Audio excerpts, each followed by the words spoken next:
백날의 항생제를 써도 이거 치료 안 되거든요. 네. 안 돼요, 안 돼.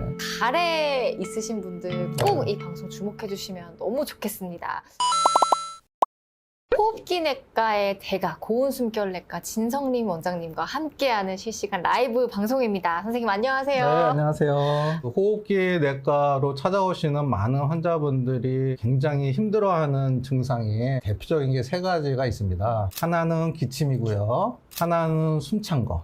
그리고 또 하나가 바로 지금 오늘의 주제인 가래입니다. 오늘 이 가래가 주요 질환으로 나타나는 기관지 확장증, 정말 끊임없이 가래가 나오거든요.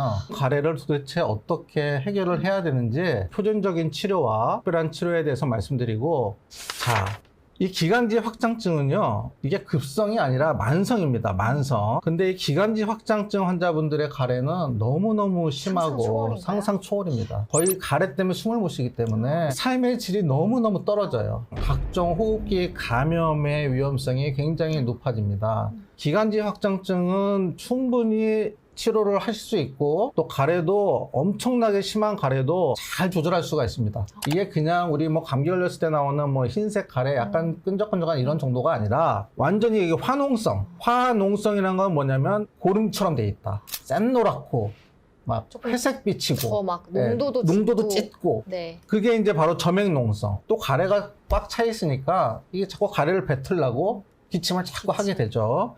표준 치료 두 가지를 이제 말씀을 드리겠습니다. 네. 제일 중요한 게 기관지 청소. 네. 기도를 깨끗하게 해주는 게 그게 가장 중요한 개념입니다. 그리고 가래를 치료해 주는 겁니다. 네. 자, 그래서 요거를 하기 위해서는 대표적인 게 바로 항생제입니다. 항생제 치료가. 우리가 근데 항생제는 뭐 맨날 내성 오남용 해가지고 국민 여러분들께서 항생제 너무 오남용 심한 거 아니야 생각하지만 확장증은 무조건 항생제예요. 이거 굉장히 중요합니다. 확장증은 원인균을 찾아서 그 원인균을 잘 치료할 수 있는 항생제를 선택해서 또 항생제 용량을 충분히, 기간을 충분히 이렇게 써줘야 됩니다. 특수치료라는 개념을 제가 말씀을 드리는데요. 기관지 안에 매우 끈적거리고 가래양이 많은 것은 지금 말씀드린 게 고식적인 기관지 청소 방법. 숨 쉬고, 흉곽 확장하고, 후 불고, 이거 두드리고, 이걸로 해결이 안 되는 환자분들이 꽤 많아요. 네, 왜냐면 그 양이 너무나 많기 때문에 이미 오래돼서. 예, 오래되고 그런 환자들은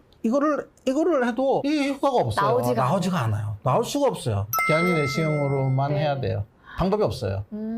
와. 예, 기한 내시경 안 하면 낫지가 않아요. 예. 그런 예는데 너무나 많아요. 네. 58세 남자인데 네. 이분은 숨이 차서 왔어요. 네. 근데 가래가 안 나온대요. CT를 봤더니 여기 완전히 그 벌집처럼 돼 있죠, 완전히. 가래가 꽉 차 있는 건데요. 기한 내시경 해야 됩니다. 가래가 이게 완전 붙어가지고 안 나와요. 4초. 9시 6분 4초예요. 2초 후에 2초 벌써 지났어. 묵어지죠. 자, 4분 39초 후에 다 뚫어놓고 이렇게 됐더니 안에 이렇게 뚫렸죠. 어머, 이제 예. 구멍이 보이네요. 이제 보이죠, 구멍이. 네. 이렇게 뚫어놓고 항생제를, 적절한 항생제를 꽝 때려야지 이 환자가 확 낫습니다. 기관지 확장증은 예방이 제일 중요해요. 젊은 사람들은 다 예방이 좀 맞기 때문에 이거로 인한 확장증은 별로 없어요. 근데 이제 결핵은 아예 또 젊은 사람들은 많이 걸리기 때문에 폐결의 후유증으로 올 수 있으니까 결핵도 조기에 치료만 잘하면 되는데 이게 치료가 늦어지면 더 심해지니까 2주 이상 기침하면 젊은 사람도 반드시 엑스레이 찍어보시라고 말씀드리는 거고요.